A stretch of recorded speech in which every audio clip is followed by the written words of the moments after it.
नमस्कार। आज मैं आपको सोशल मीडिया से जुड़ी एक कहानी सुनाने जा रही हूँ जिसका शीर्षक है फेसबुक वाली शादी। आजकल सोशल मीडिया हमारी ज़िंदगी का इम्पोर्टेंट पार्ट बन चुका है। जहाँ एक और इसके बहुत सारे फ़ायदे हैं, वहीं अगर इसका सही इस्तेमाल न हो तो लेने के देने भी पड़ते हैं। कहानी सुनने से पहले प्लीज़ मेरे चैनल को सब्सक्राइब अवश्य कर दें ताकि ऐसी ही इंटरेस्टिंग कहानियों का नोटिफिकेशन आपको मिलता रहे।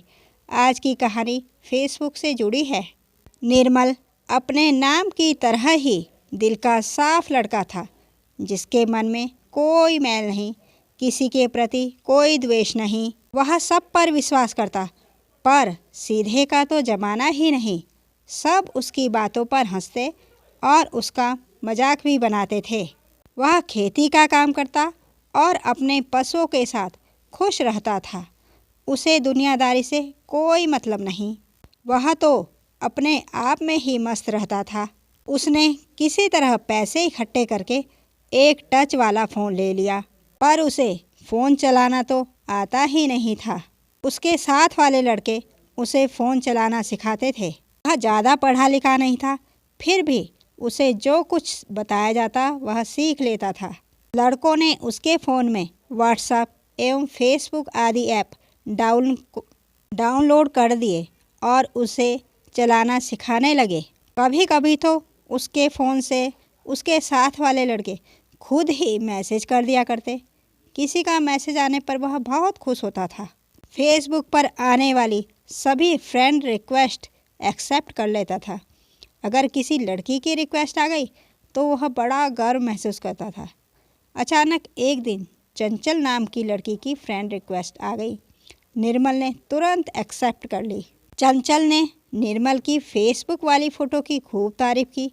फिर क्या था, उसका खुशी का ठिकाना न था। उसने यह बात अपने सब दोस्तों को बताई। उसके दोस्त तो बहुत तेज थे। उन्होंने निर्मल के फ़ोन से चंचल को खूब तारीफ वाले मैसेज भेज दिए। उसके मैसेज पढ़कर चंचल ने 4-5 दिन में ही आई लव यू बोल दिया। वह तो खुशी से नाच उठा। उसने भी तुरंत फेसबुक पर ही प्यार का इजहार कर दिया। फिर क्या था, रोज़ जब भी समय मिलता दोनों एक दूसरे से प्यार भरी बातें करते। दोनों एक साथ जीने मरने की कस्में खाते। चंचल ने कहा, मैं तुम्हारे बिना नहीं जी सकती, हम दोनों को शादी कर लेनी चाहिए।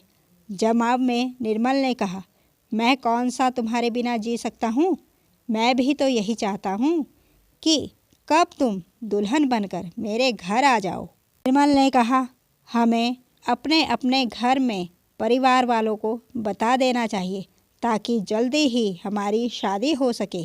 चंचल भी इस बात के लिए मान गई। निर्मल के घर वालों ने उसे बहुत समझाया। हम उनको नहीं जानते, वो यहाँ से लगभग 200 किलोमीटर दूर हैं। हमारे लिए इतनी दूर की रिश्तेदारी निभाना भी मुश्किल है, और क्या पता उनके घर वाले कैसे होंगे, वह हमारे घर में रह पाएगी या नहीं। पर निर्मल तो चंचल के प्यार में अंधा हो चुका था। उसने जिद पकड़ ली कि मैं शादी करूँगा तो केवल चंचल से, वरना जिंदगी भर कंवारा रहूँगा। उसने अपने परिवार वालों से कहा, वह बहुत सुंदर और समझदार है, हमारे साथ अच्छी तरह से रहेगी, मुझे उस पर पूरा विश्वास है। अब यह तो दुनिया का दस्तूर है कि प्रेमिका के सामने घर वालों का प्यार कम ही पड़ता है। घर वाले उसकी जिद के सामने कुछ नहीं बोल पाए और शादी के लिए मान गए। यह बात निर्मल ने तुरंत चंचल को बताई, पर चंचल ने कहा, मेरे घर वाले शादी करने के लिए तैयार नहीं। निर्मल उदास हो गया, पर चंचल ने उसे समझाया कि चाहे जो कुछ भी हो जाए, मैं तो शादी सिर्फ तुमसे ही करूँगी। उसने अपनी प्यार भरी बातों से निर्मल को तसल्ली दे दी। इसी तरह दोनों अपने दिन की शुरुआत फेसबुक से ही करते। अब तो व्हाट्सएप पर उनके बीच वीडियो कॉल भी होने लगी थी। निर्मल को उसके सिवा कुछ दिखता ही नहीं था। वह सारा दिन उससे बातें करता या फिर उसकी बातें सबको बताता था। उसने सबको अपने प्यार के बारे में बता दिया था और कहा कि जल्दी ही हमारी शादी भी होने वाली है। लॉकडाउन का समय था। एक दिन अचानक निर्मल के पास चंचल का फ़ोन आया कि मेरे पापा मेरी शादी ज़बरदस्ती दूसरी जगह करना चाहते हैं। मेरी माँ भी सौतेली है, वह भी मुझ पर बहुत अत्याचार करती है। अगर तुम मुझसे सच्चा प्यार करते हो तो आकर मुझे ले जाओ। यह कहकर उसने फ़ोन पर ही रोना धोना शुरू कर दिया। फिर क्या था, निर्मल तो पागल सा हो गया। क्या करे, कहाँ जाए, कैसे चंचल को लाए। लॉकडाउन के समय तो इधर उधर जाना भी बहुत मुश्किल था, पर प्यार में इंसान कुछ भी कर जाता है। उसके घर वालों ने भी चंचल को लाने के लिए हाँ कर दी। चंचल की बेबसी देखकर सबको दया आ गई। फिर वह सब उसे लाने के तरीके सोचने लगे।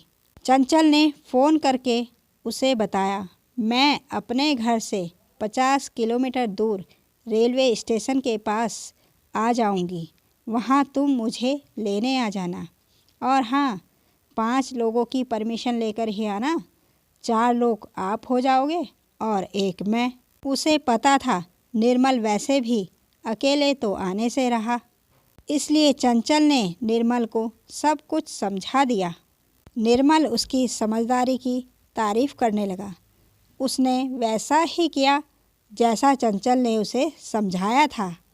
वह घर से सुबह 4 बजे ही गाड़ी बुक करके अपने पिताजी और भाई के साथ चंचल को लेने निकल पड़ा। रास्ता बहुत लंबा था। निर्मल को तो चंचल की मिलने की उत्सुकता में और भी लंबा लग रहा था। लॉकडाउन के समय सारे होटल आदि भी बंद थे, इसलिए उन्होंने रास्ते में कुछ खाया पिया भी नहीं और ऐसे ही चलते रहे। फिर कुछ उन्हें इस बात का भी डर था कि कहीं पकड़े न जाए, क्योंकि वे एक लड़की को भगाने जा रहे थे। लगभग 11 बजे वह उसी स्थान पर पहुंच गए जहां की चंचल ने उन्हें बुलाया था। चंचल वहां अकेली मासूम सी अपना बैग लिए खड़ी थी। उसके पास एक बड़ा सा बैग और पर्स था, मगर जल्दीबाजी में वह घर की चप्पल में ही आ गई थी। दोनों एक दूसरे को देखकर बहुत खुश हुए। निर्मल को लगा कि भगवान ने सारी खुशियां उसकी झोली में डाल दी हों। वे उसे लेकर तुरंत वापस हो गए। बिना कहीं रुके वे अपने घर की ओर चल दिए। रात के लगभग 10 बजे वे अपने घर पहुंच गए। घर वालों ने उसका स्वागत किया जैसे कि एक बहू आने पर किया जाता है। सभी ने बेटे की बहू आने पर एक दूसरे को बधाइयाँ दी। निर्मल के पिताजी ने सोचा कि पक्का काम कर लेना चाहिए, इसलिए अगले दिन सुबह कोर्ट में जाकर उन्होंने कोर्ट मैरिज करने का फैसला किया। वे मध्यम वर्गीय परिवार के थे, इसलिए उनके पास इतने पैसे नहीं थे। जब चंचल को लेने गए तब भी उन्हें 10,000 की गाड़ी बुक करनी पड़ी। सब कुछ बहुत जल्दी जल्दी हो रहा था, इसलिए पैसों का बंदोबस्त पहले से नहीं किया हुआ था। निर्मल के पिताजी ने कोर्ट जाने के लिए पड़ोसियों से पैसे उधार लिए और कोर्ट जाकर उनकी कोर्ट मैरिज करवा दी। उनके घर में खुशी का माहौल था। अगले दिन रस्मों के हिसाब से उन्हें पीपल के पेड़ की पूजा करनी थी, इसलिए सब जल्दी उठे और पूजा की तैयारी की। पूजा के लिए गांव वालों को भी बुलाया गया। लॉकडाउन की वजह से 8-10 औरतें ही वहां आ पाई, वो भी इसलिए कि गांव में इतनी सख्ताई नहीं थी। सबने पेड़ के पास ही उसे मुंह दिखाई दी। दुल्हन सबको बहुत सुंदर लगी।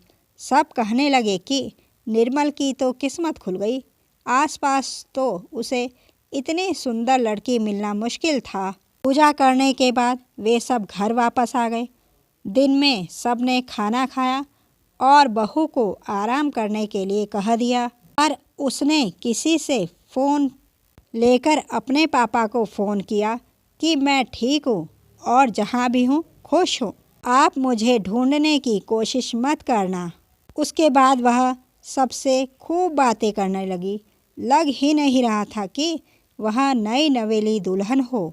ऐसे ही बातें करते करते शाम हो गई। शाम को निर्मल के मम्मी और बहन ने खाना बनाया। चंचल ने भी मदद की और सब ने मिलकर खुशी खुशी खाना खाया। खाना खाकर सब अपने अपने कमरे में सोने चले गए। निर्मल और चंचल भी अपने में कमरे में गए, पर उन्हें नींद कहाँ। वे दोनों तो प्यार भरी मीठी मीठी बातें करने में व्यस्त थे। थोड़ी देर बाद बाहर एक गाड़ी की आवाज़ आई। चंचल तुरंत दरवाज़ा खोलकर बाहर आ गई। उसके पीछे पीछे निर्मल भी बाहर आ गया। बाहर आकर देखा तो 4 पुलिस वाले और एक आदमी था। उन्हें देखकर निर्मल ने अपने घर वालों को उठाया। सभी उठकर बाहर आ गए। पुलिस वालों के साथ जो आदमी था उसने बताया वह समीर है और चंचल उसकी पत्नी है। यह सुनकर सभी आश्चर्यचकित रह गए।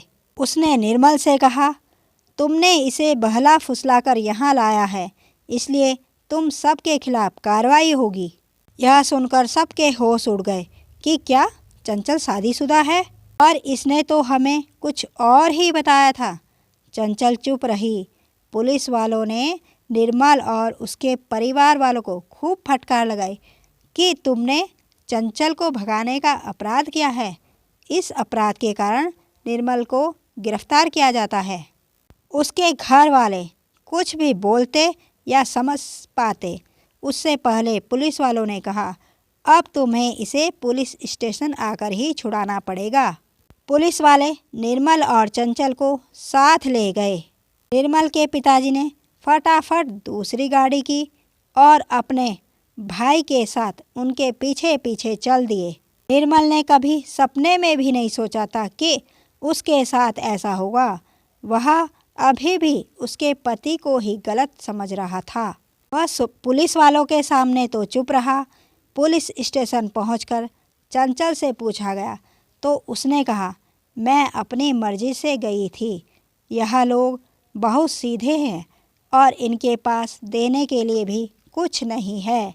पुलिस ने उसके कहने पर उसे छोड़ दिया और जुर्माना तक भी नहीं लगाया। पुलिस द्वारा निर्मल को चेतावनी दी गई कि वो अब चंचल से कोई बात नहीं करेगा। चंचल चुपचाप अपने पति समीर के साथ चली गई। निर्मल और उसके पिताजी घर वापस आ गए।